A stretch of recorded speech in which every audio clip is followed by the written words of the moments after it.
Hello, everyone, and welcome to Police Off the Cuff, Real Crime Stories.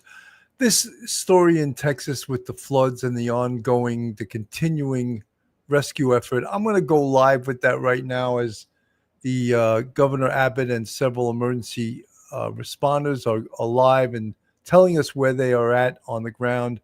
Things are changing by the minute. They've actually rescued some people. So we're going to go live right now.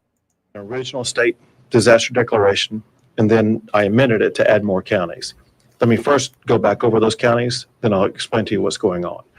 Under the state disaster declaration includes the following counties: Bandera, Bexar, Burnett, Caldwell, Coke, Comal, Concho, Gillespie, Guadalupe, Kendall, Kerr, Kimball, Llano, Mason, McCullough, Menard, Reeves, San Saba, Tom Green, Travis, and Williamson. That means that because of that the state is providing additional resources for those counties and state-based assistance. On the federal disaster declaration, for the time being, that includes only Kerr County, and they are waiting to see the magnitude of what happens in other counties before they may potentially expand the federal disaster declaration to include other counties. So for now, local resources have to stop search and rescue efforts when they fall. That's not accurate. We have drones and helicopters that have thermal and night vision and FLIR where they can search at night. Our special operations groups have that. And at the law enforcement level, we don't really wait for a federal declaration. The feds come. They're there. They're helping. They offer assets and resources. This helps with funding and additional resources and bringing in from out of state. But our local federal partners they're very involved. So we've, of course, we're a lot more productive during the day, but we search at night and we're seeing some really good results, which is good. But the bad news is you will see the death toll rise today and tomorrow.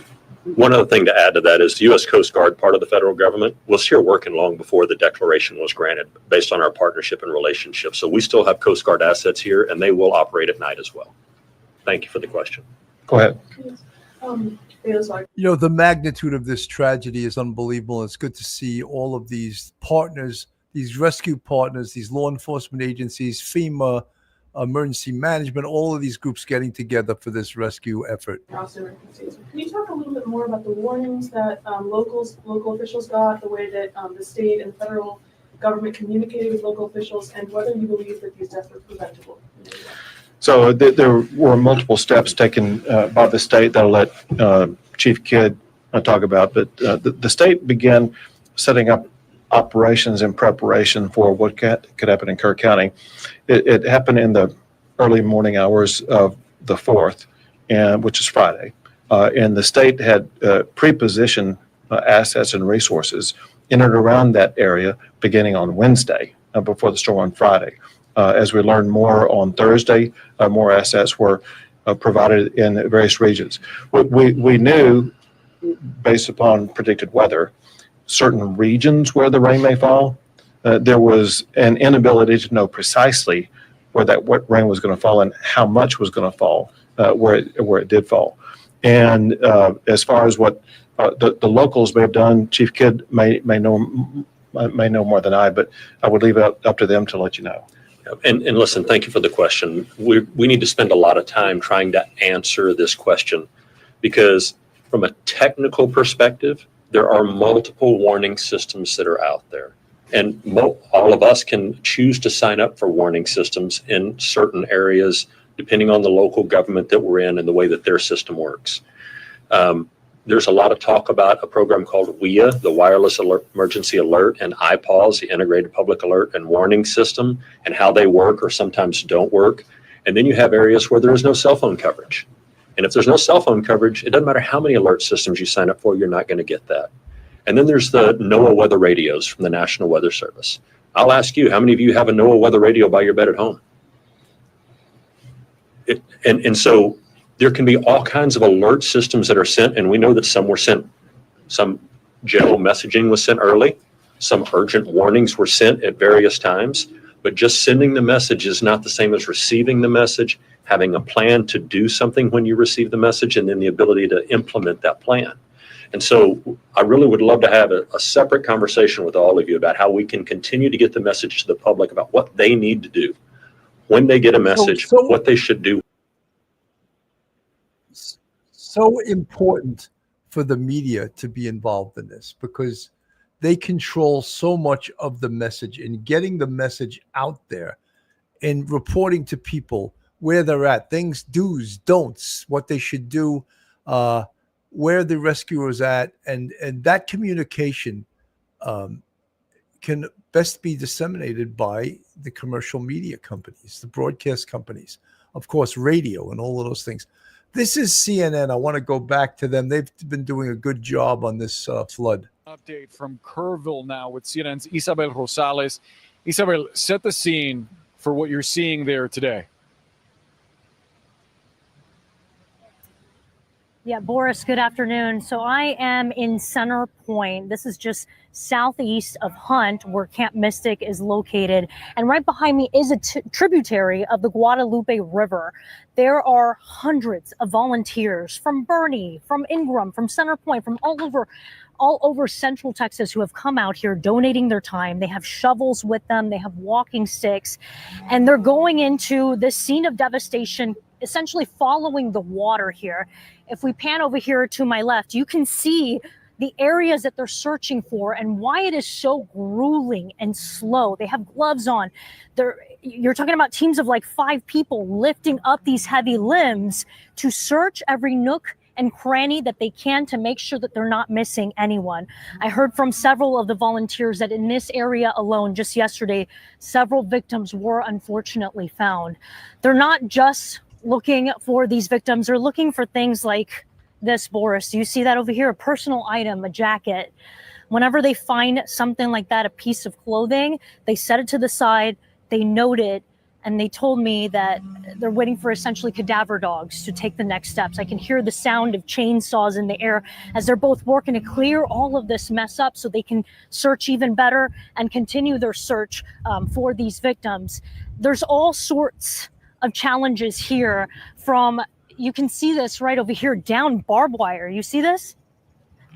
All over the ground. It's been everywhere. To fire ants, nature here, to the slippery mud all over the place. These are the challenging conditions that they're having to go through. Here are some more volunteers. And this is an all-day affair from sunrise to sunset. I've also seen people on kayaks in the water and up above as well with drones, folks on the ground with dogs. It is just incredible the amount of manpower out here. People on horseback even, one of which is a father, broke down in tears telling me how he knew he had to come out here once he heard about those kids at Camp Mystic. Listen to what else a different volunteer had to say about the massive search and rescue efforts happening right now. Everyone's just trying to do their part. You know, there's it's a horrible sense of search, right? Because you're searching for something you hope you don't find. But at the same time, you know, if you've got family members that are missing, you hope there are people out there looking for them, you know, and if you bring them that closure, then that's something that counts for something. And I think it's also important to relate just how expansive this search site is. You can see all these volunteers, they're out for miles, over 60 miles covering the Guadalupe River. And if you can see over here this way, if we pan this way, you can see. You know, it's also very important to have the volunteers sign up because you want to know where they're going, what they're doing, and potentially volunteers searching for these victims, they could become victims themselves. So it's important to know where they're going, what they're doing, what their qualifications are, and if possible, have them supervised by some either law enforcement or FEMA or professionals that can help these folks, because of course they mean only goodwill. However, we have to also protect them and be aware that they could get into trouble in these dangerous areas. Look, you see all these trees, of course, that have been pushed along the rivers, and they mentioned that they saw some clothing of a victim. Well, potentially a victim could be under all this wood pile that was dislodged by the river, and that's why you hear and see the sound of chainsaws all over the place as they search these areas. These massive downed trees, it kind of gives you a sense of just how powerful these currents really were. And if you keep going in that direction, you're going to see a bridge. You see that? They were working to clear that out so rescuers could even get into this area. But you see those ginormous tree limbs just like leaning over the bridge. That goes to show you just how high the water went, how powerful the currents were, and how easily, if you look down this way, how easily it is to miss a person that was taken even for miles by the currents and could be their body, unfortunately, stuck in small little holes like this. This is why this process is so grueling, and they're telling me so slow, but they understand how important it is to get these families answers and to give them closure as well. Boris. Yeah, so important, especially at this sensitive time when there are families out there still waiting to find out exactly what happened to their loved ones. Isabel Rosales, thank you so much for that reporting.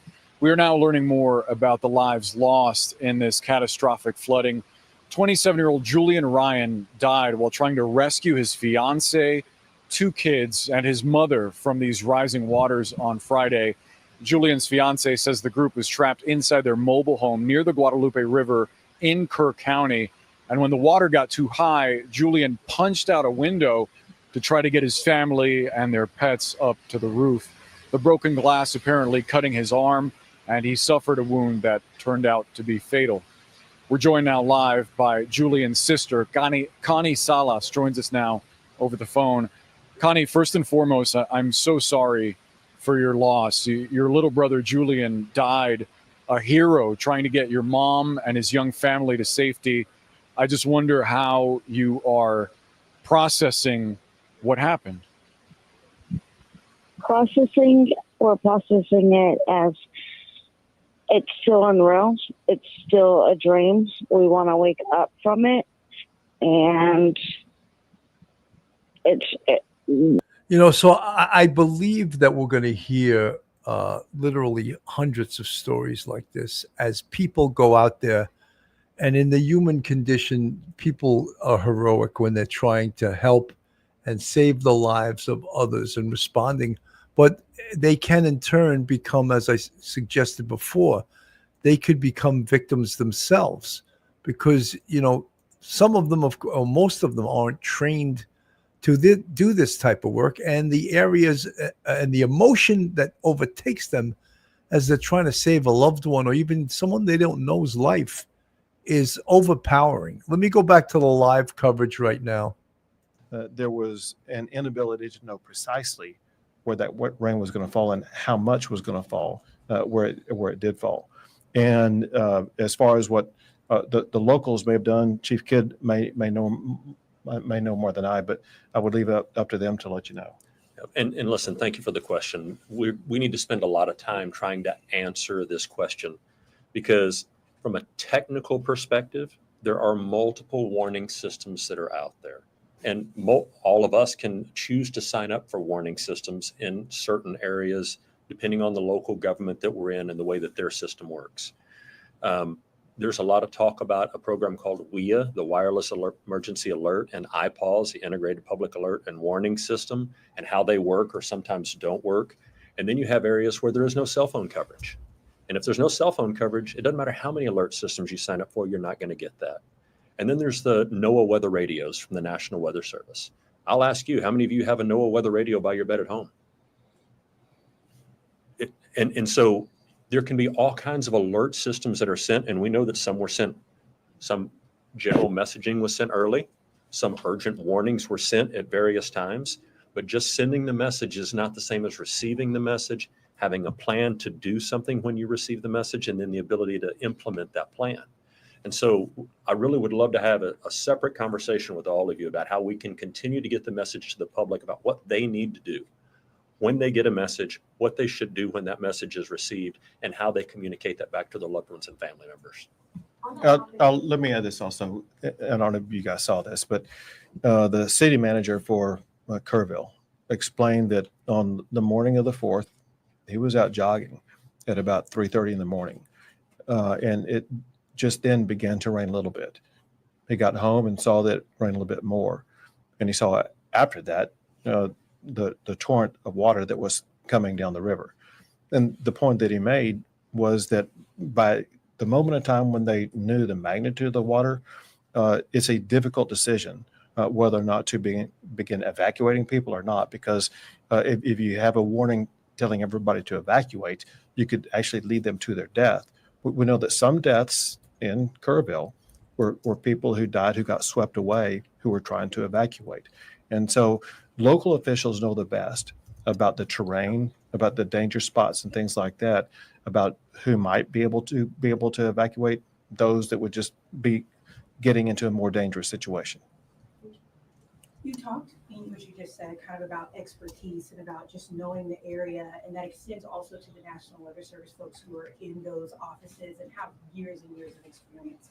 There are currently 6 vacancies in the local National Weather Service office that cover Kerr County. What is your perspective on how that could have impacted the warnings that you all were able to get and how accurate the information you all were able to get? So I know nothing about the staffing. What I do know is what they put out. And it's my understanding that what they put out was kind of the information that the state was operating off of, and that is that there were alerts or warnings about heavy rain, potential for flash flooding in certain areas. A problem with that is that to most people in the area, flash flooding would mean one thing, not what it turned out to be, because they deal with flash floods all the time. Just like I put people on notice in these regions of Texas right now, there's the potential for flash flooding, but there's no expectation of a water wall of almost 30 feet high. Governor Abbott, on that topic, we know that these alerts can be life-saving at times, and a lot of times these forecasters get their information from the National Weather Service. Are you communicating with your federal partners on how critical funding is for the National Weather Service? This is Governor Abbott asking or answering a lot of the questions from the media. And most of the questions now seem to be about, the advance notice, the notification system, the emergency broadcast system to get this information out to the public. But it's really impossible to predict some of this sometimes, or else I guess it would be the boy who cried wolf syndrome. eBabe from the chat is saying, Bill, that they found 3 girls alive in a tree. That's spectacular, or 2 girls alive in a tree. Those are the things, those are the little miracles that we're hoping for. And that's why this is still a rescue operation and not a recovery operation. That's the worst thing you want to hear in an emergency, is that the rescue operation has been changed over to a recovery operation. No one wants to say that. No one wants to change the status of this disaster from a rescue to a recovery. But at some point, that's going to be the case. A Noni lady from the chat, my grown daughter was downstream yesterday. It took all day me calling 4 hours emergency service because they couldn't leave. They were flooding on one side and the trees down the other way. Noni lady, thank you for that, for your thoughts. And I'm sure there's a million stories about heroic acts, as well as just what Mother Nature does and how we as human beings have to deal with this. And just absolutely crazy. Schmitty Smacks, welcome. Hello. eBabe, yes, Mother Nature ain't nothing to play with. You could say that one of the most powerful substances on this earth is water. Nothing can stop water. When it wants to go somewhere, you're not going to stop it. When we see floods, we see oceans, we see rivers, we see rapids. And water is one of the most powerful things on this earth when it gets moving. And that's why good notification and planning is essential in these places that get these flash floods. And I know this is a reoccurring problem in Texas. Nani lady, my daughter was rescued at 7 p.m. Nani lady, that's thank God. And we pray for you, and we celebrate with you that your daughter was rescued at 7 p.m. Fantastic. And I'm sure everyone who has a child involved in this would hope that they could report the same thing, that their daughter was rescued. let's go back to the live coverage. This disaster.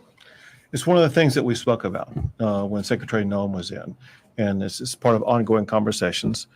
And I'll add this, as you all probably know, we have a special session coming up, and the way to respond to like what happened in Kerrville is going to be a topic for the special session to address.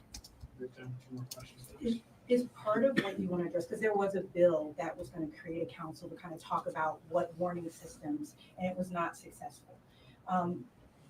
Is it a concern that there's all these camps on this area? This is an area that deals with flash flooding, but there were no sirens that were in this area. Can you talk about that and why that hasn't been funded to this point? Well, it's going to be something that will be looked at. As you kind of pointed out, these camps go back almost 100 years, and they are familiar with the water in the area probably better than anybody else. And they have their own ways in which to deal with warnings that would involve children, sometimes as young as 8 or 9 years old.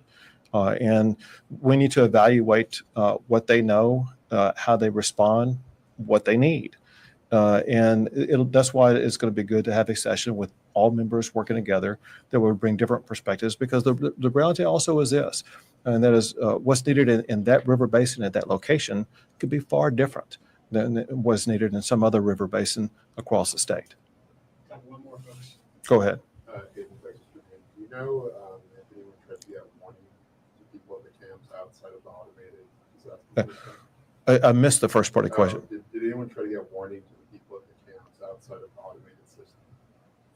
So I'm not sure that I understand the question. I mean, does somebody go door to door and knock on the doors, or? Yeah, we're just wondering if there are any official outreach in the area. You know, we talked to the county emergency manager when we were there the first day, and the county does have a plan for that county and the 18 or so camps that are in that county. Probably be really good to ask them that question and let them give you that answer. It's a good question. Thank you. Thank you, everyone. thank you all.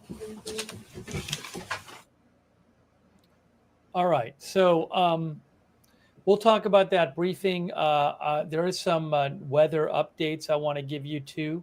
As we heard in the briefing, they said 69 dead in Texas, 59 in Kerr County and 10 in other counties, and 41 known missing. 41 known missing.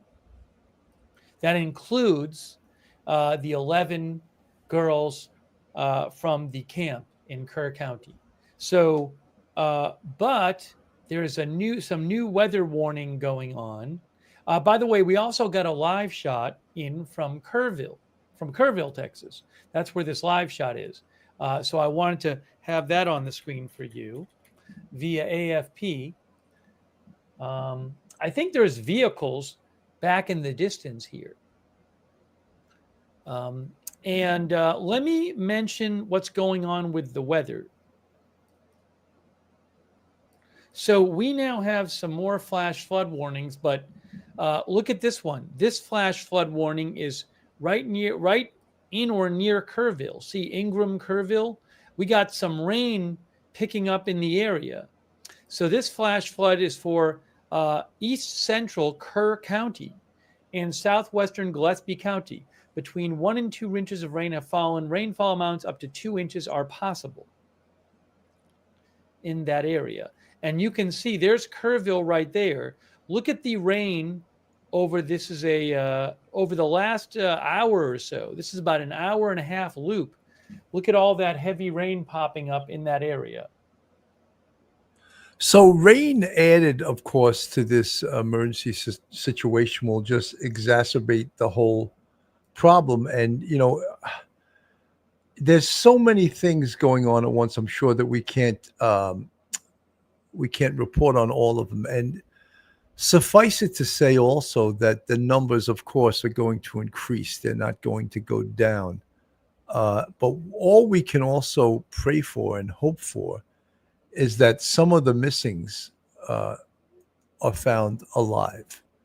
And that is a distinct possibility, whether they're up in a tree, they're on higher ground, they're somewhere to safety.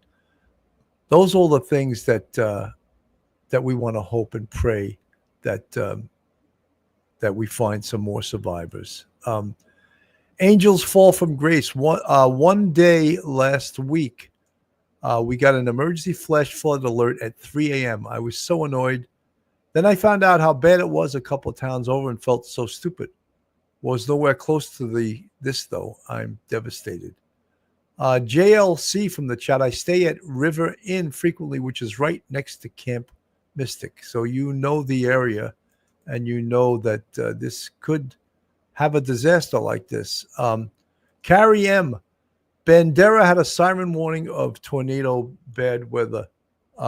Elizabeth K. from the chat. Children can hide when they're scared too. Yes, that's for sure. And if many of these kids or some of these young kids missing from the Mystic Camp, they're surviving, let's realize some of them are 9 and 10 years old.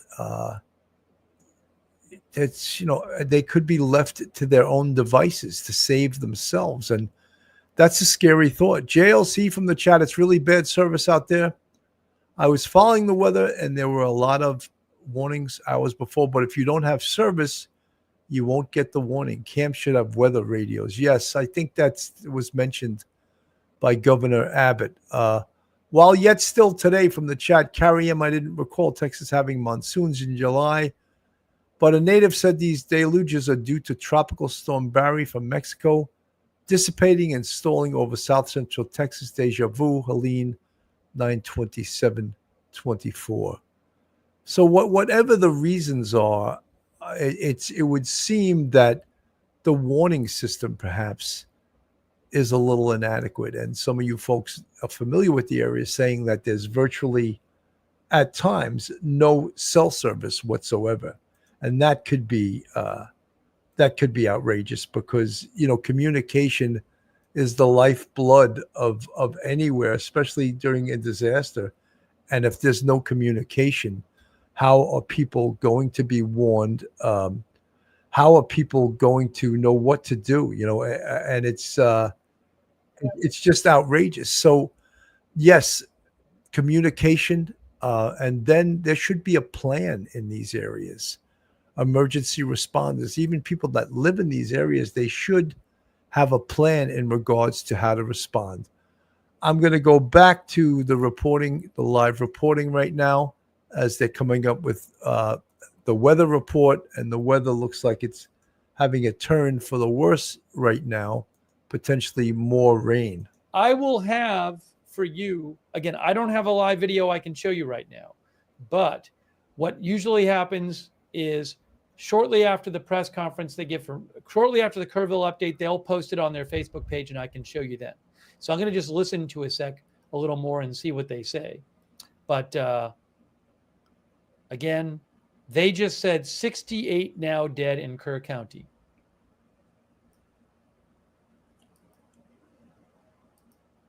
Let me just listen for a sec longer here.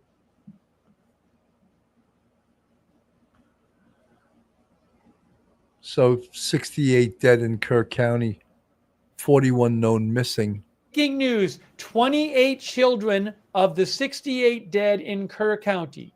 28 children are among the 68 dead in Kerr County. That's horrible. Absolutely horrible. 28 children. We think of all those families, all these kids at a camp, Camp Mystic. Really virtually no warnings to this. 28 children unknown dead right now. Absolutely horrific tragedy. Carrie M from the chat. This was not a monsoon, just a heavy rain on dry land in the hill country. Cat H from the chat. Prayers for the dead, missing, and their families. Noni Lady, we are devastated for the loss. While yet still today from the chat, my grandfather is native Texan. Give me 1 second. I was visiting and saw dark, ominous clouds coming from south, 1 p.m. 10 Thursday, campers and 7325. 1 counselor unaccounted for. It troubled 10 me. I drove Camp straight to Mystic shelter. Campers and 1 counselor, unaccounted for.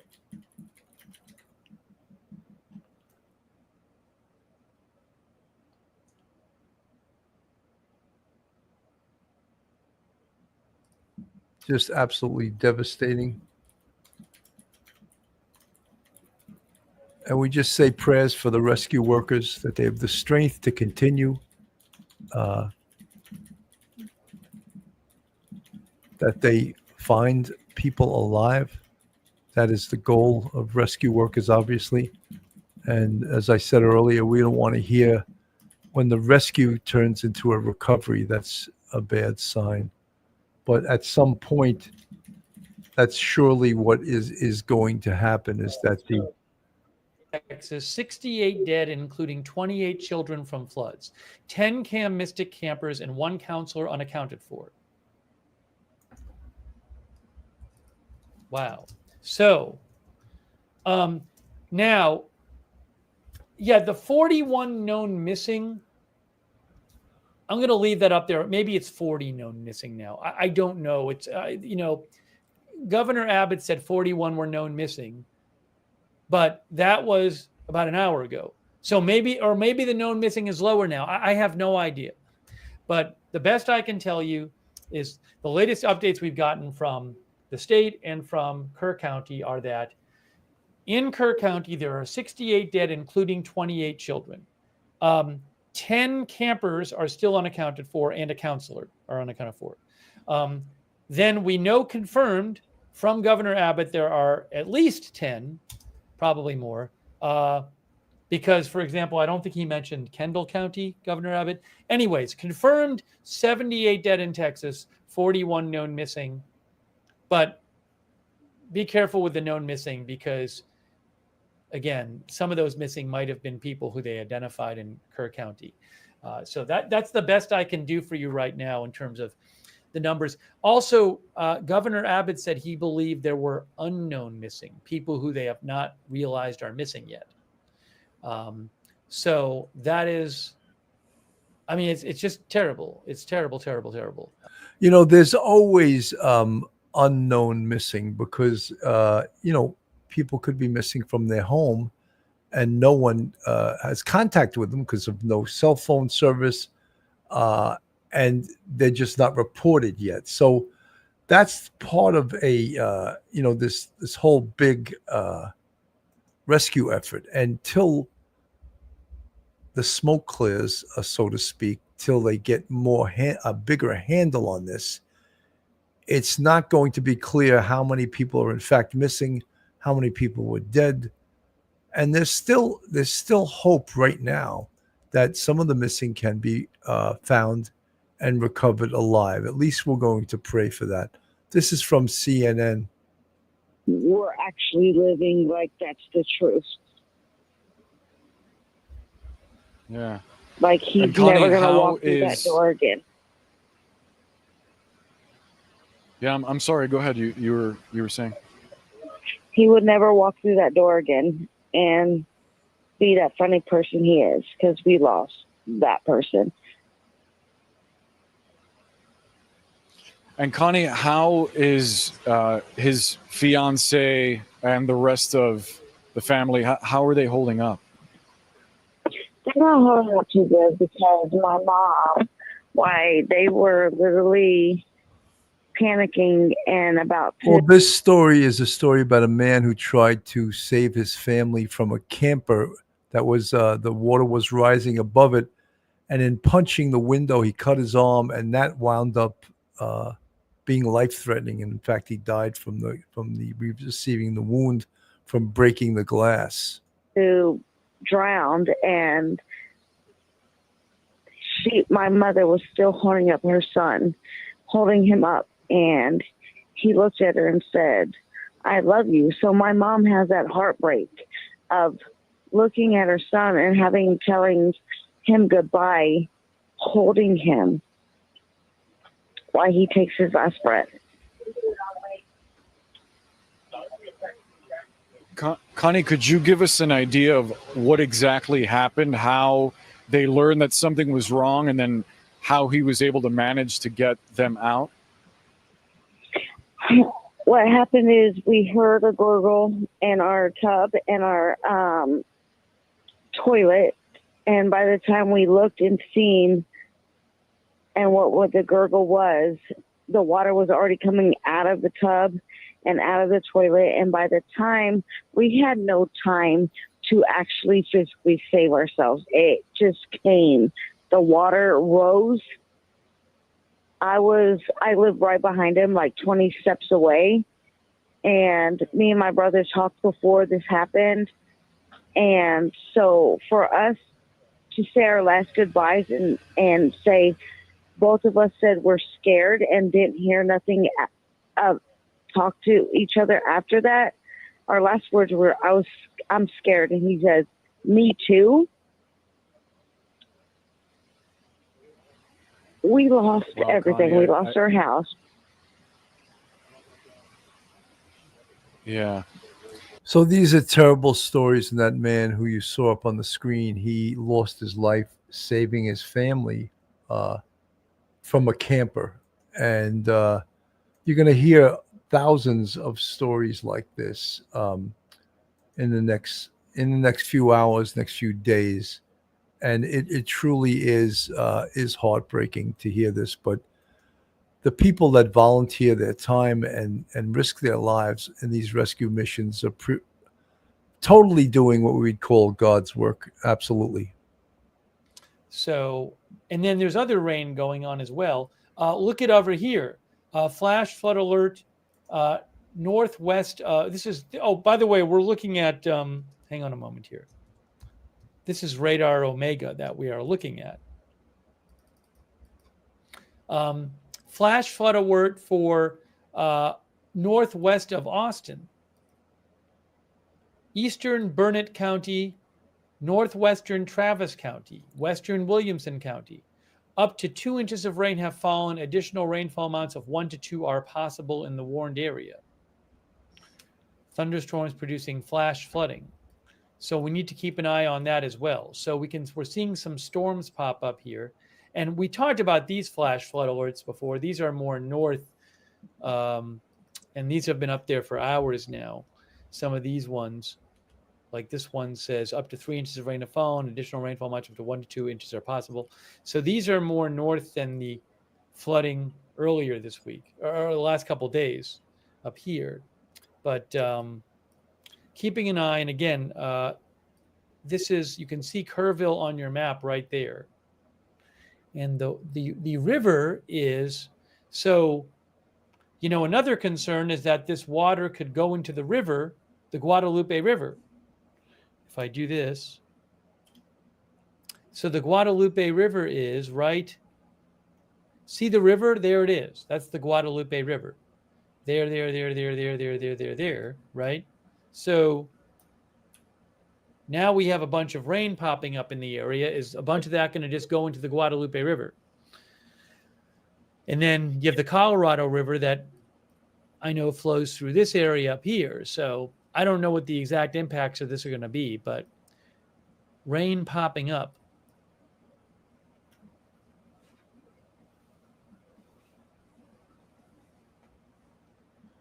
So obviously the weather is changing. It's in Oh, and there's a flux. new National Weather Service discussion. If I can find it here. Why isn't it working? They posted about it, and I can't find the link. And I posted about it, but the actual, oh, here it is. I got it. Here is the latest alert from the National Weather Service. Check this out.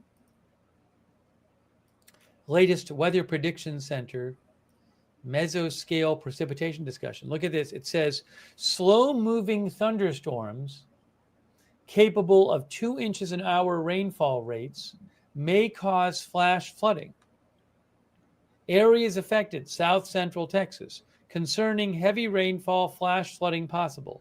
Scattered thunderstorms are likely to contain torrential downpours over sensitive soils across parts of the Texas Hill Country. Flash flooding is possible this afternoon.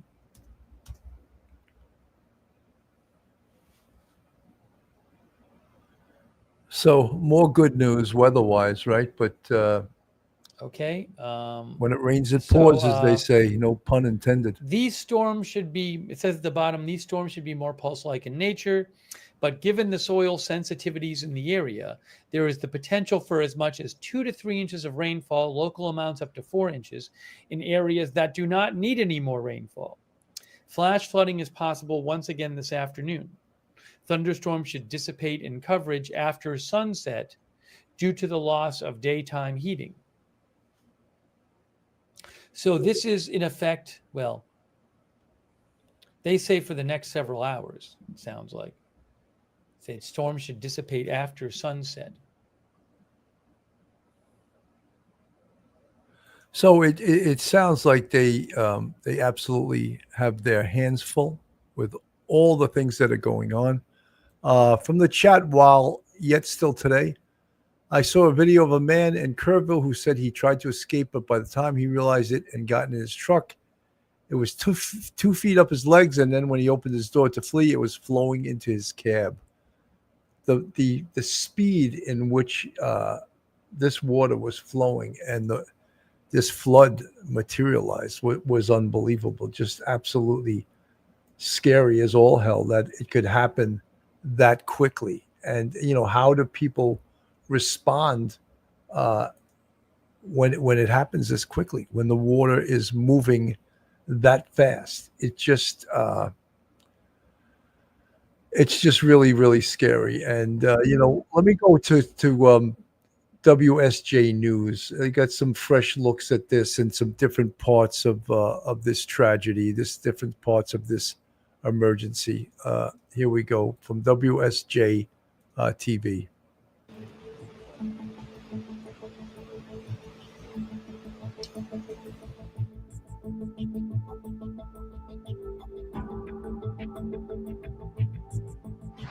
This used to be a campground. These are all campsites. You can see the pipes for the RV sewage. It was all full too. All those RVs are downriver, stuck on trees, like that one.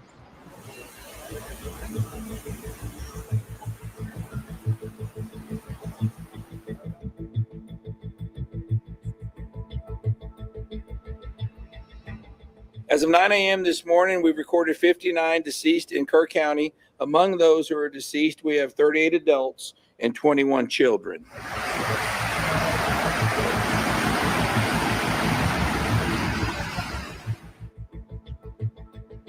The river rising 35 feet in 1 hour. That is fast. By the time, like over the last 5 minutes, the water went from like right there to right here. And then another 10 minutes, the water was like this high. It was scary. It was really scary.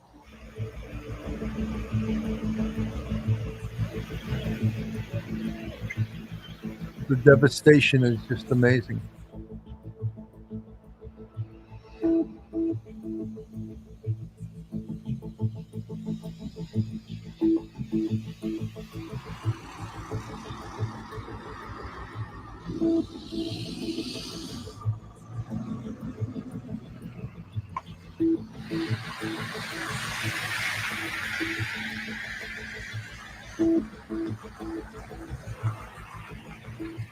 We got the warnings on our phones hours later.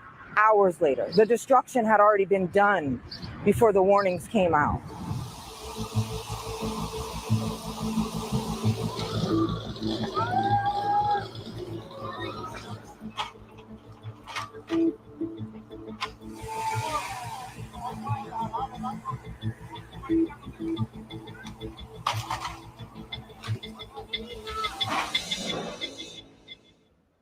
So that was the report from WSJ TV. So just to get a different perspective, a different view of what is happening on the ground there. It's just, as you hear all the time, Mother Nature is awesome. Its power, but its wrath can also be. And I'm not saying this was an act of God or anything like that, but it's just quite devastating what Mother Nature, the devastation that it can wreak, especially water. Water is just nothing can hold water back. Absolutely nothing. And some of the biggest tragedies, some of the biggest disasters are from water. From the chat, Carrie M. If you see rain in Texas during the hot summer, please stay away from the river, even if it's dry or seems low. You know, knowing the area that you're in is also very, very important. So important that, you know, especially to go by the people that know the area, that can advise you on what's going on, because it can be so dangerous. And this is Fox 5 News, a local station. Let me go give you a taste of different reports from around Texas, from Kerr County here. Pales into comparison of what happened the other night, where you had 15 to 20 inches of rain falling in a matter of hours. But once again, 2 to 3 inches of rain in a short period of time, saturated soil, and these rivers are still elevated on top of already saturated soil. You know, this is different. This isn't a typical 2 or 3 inch rainfall event. So there's going to be more flash flooding on this river basin this evening from these storms. It's just a fact, and it's already ongoing. So this is the worst possible timing for this, and we really just need a break from the rain in Central Texas for some time, so that we can complete these search and recovery efforts. This makes a lot of sense in terms of why Governor Abbott and the Colonel Martin with the Texas DPS and with Chief Nim Kidd with the Texas Division of Emergency Management. This now makes sense as to why they were sort of postured the way they were in that press briefing. You could feel a sense of urgency. You know, when you listen to more press briefings than you could shake a stick at, you start to, you kind of hear the tone that's being taken, and you can tell the urgency people have, and you could talk about feeling that when you were hearing them talk about broadening the state's response, and in military terms, broadening what they call the area of responsibility. Yeah, and just thinking about this from a human condition standpoint too, Casey, you know, unfortunately with this storm developing now and these operations being grinded to a halt once again, we're likely talking about yet another night of 10 children, family members of 10 children, waiting another night to find out what happened. And it's just horrible. Horrible is not even a strong enough word. So I think right now it's just important that everybody in this community just continues to just be sensitive to what's happening down there, and just sticking to vetted sources of things that may or may not be going on down there. So I just think right now it's a time to just be very mindful that 10 children still unaccounted for right now. And going back to putting yourself in other people's shoes, what would you do if that were your child? Our own Peyton Yeager and our photojournalist John Gannan on the ground in the heart of all of the action. They have been evacuated themselves, told by the officials on the ground there to get out.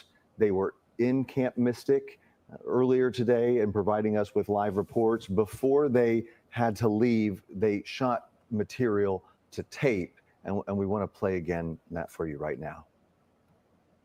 We are in Hunt, Texas at Camp Mystic, where it is all hands on deck to find the missing campers and one camp counselor from Friday's early morning flood. We are surveying the damage here along the Guadalupe River. Just over my shoulder, we're getting this picture of a building at Camp Mystic that was the side of the building completely wiped out, those rocks crumbling, and that wall, the building is a gaping hole right now. Back out here live, we have seen first responders here along the Guadalupe River here on the campsite. We've also seen camp workers, families who are trying to clear out some of these cabins.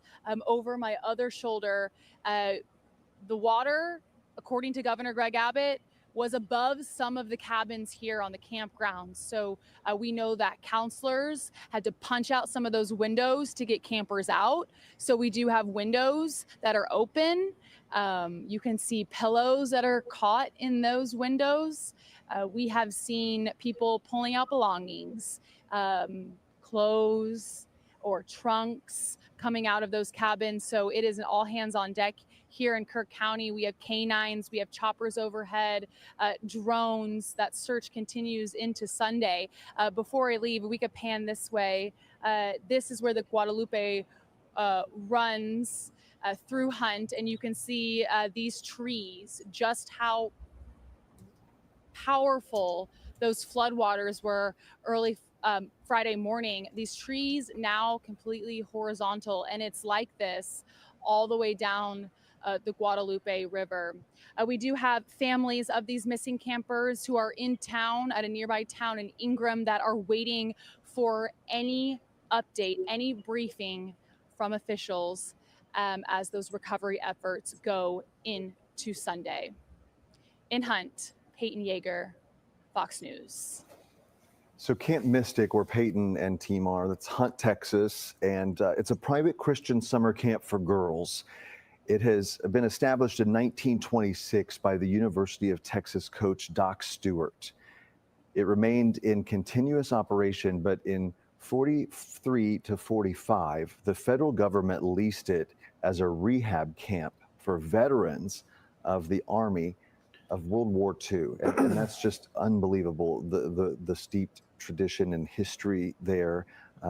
It's been in the family since 1974, third generation to manage it since the family's had it since 1939. The current owners had took over in 74. We want to point out, obviously, Peyton and team were evacuated out of Camp Mystic because of the ongoing threat of flash flooding in that area. Not only were they evacuated, the emergency first responders themselves were getting out of Dodge because of expected rainfall and all of the things that we had talked about prior about additional storms and showing you the radar. And there is a concern that there could be some additional flash flooding tonight. And no doubt in an area that is experiencing loss that's difficult to fathom. They don't want to take any more chances. So they were asking everyone to get out of there. And Dylan. So imagine having to tell the parents of those missing young girls that the rescue efforts are being suspended for today because of new rain and the potentiality of new flash floods. I mean, it's reality and it makes all the sense in the world to do that. But if you were a parent waiting to hear about your 9-year-old girl or 10-year-old girl, 11-year-old girl that's missing and the search is being suspended, it's got to be heartbreaking to think that my little girl's still out there and the rescue workers are going home. The media is going home because it's too dangerous out there. But I think that has to be understood and a priority if it's coming in and the danger of new flash floods. Absolutely. Lisbeth K, yes, agonizing for the parents. Absolutely. Fuzzy Doxy from the chat, unimaginable pain for those parents. Yeah, I just can't imagine it. It is extremely heartbreaking, but you know something, rescue workers have to protect each other and protect other rescue workers. James from the chat, understood for safety, but terrible pain. James, 100%. And I'm sure any of us that are parents wouldn't like that they called off the search for our little girls, but it's the reality. To your point about what you said earlier, essentially, that brings recovery and that brings search to a halt. Yeah, and you know, another thing too, Casey, I'm just thinking about this now, but if there's more and let's be honest, there's flash flooding ongoing now down this river again. This is going to complicate search and recovery efforts, because it's certainly possible that areas that have already been searched may have to be researched again, because debris, and unfortunately the reality is there's still around a dozen victims missing still. Things may get moved around again, and it's going to only complicate, and in a lot of cases rescuers may have to start over looking through some areas once again. So this is just the last thing that this area needed. As we take a picture, look at the bird, the chopper flying through the air, this is not live, but that was yesterday. And those things can't fly around. Those cannot fly around when it's raining, when the winds are picking up. Yep. So our John Gannon, Fox 4's John Gannon shot this video, but just the whir of the engines and the rotor blades, reminiscent of standing there. Peyton Yeager was talking about how eerily quiet somber it was there. She said, yesterday they were down near that RV park that we were showing you, where entire RVs had just been wiped away, the concrete pads where they once sat, the only thing remaining. But there was more action down there. And because Camp Mystique, so secluded, it's what makes it attractive, and it makes it a little sanctuary. And that, on the other hand, is very, very quiet. And she said you hear the sound of a chopper every now and again, or maybe a drone zip by, but indicative and symbolic of just the tragedy as people stand there, members of the community. This is your home, and you come back after you've evacuated, if you're lucky enough to be alive, and you come back. Folks, the weather can change the entire landscape of a place. I mean, it can wipe neighborhoods off the map. I've seen it, unfortunately, too many times. And when it comes through, then the residents return back to the area, and there's no semblance of what it used to look like. Street signs get washed away, roads get washed away, buildings, trees. And even if you grew up there and you spent your whole life living on the same block, it's hard to get a sense of where you are, because all of the landmarks and everything that you're used to seeing just gone. And as you see there, trees snapped like toothpicks, just stumps sticking up out of the grass there. It looks like a bomb went off there. I mean, you can just tell the trees being debarked just shows you how powerful that water was. And I think it's really tough for people that are not familiar with this area to grasp, but I've seen a lot of before and after pictures online. And I really want people to think about this, how before this flash flood happened, obviously this looks like a raging river, nothing compared to the other night, but this looked like a little creek before this happened the other night. And this turned into a raging river. So as Casey said just moments ago, the weather can really humble you sometimes. And where we're talking about over 100 miles of debris and devastation along the Guadalupe River. And we still have a lot of people missing. And this is going to take some time for this water to come down. Obviously, we need the weather to cooperate for several days in a row as well, just so that we can get some closure on the search and recovery efforts. So I would have to imagine that it may be days, maybe for. Well, it's obviously going to be days and perhaps weeks before they can say that the search and recovery efforts are over. I mean, they're going to be trying to recover and hopefully rescue. We want to use that word rescue. We don't want to use the word recovery yet because it's premature. And if you were a parent out there, you don't want to hear the word recovery. You want to hear the word rescue, that your child can still perhaps be rescued and not the body of your child be recovered, and that happens to be a fact. And again, so many children too. Condolences to the families of all those who have died in this.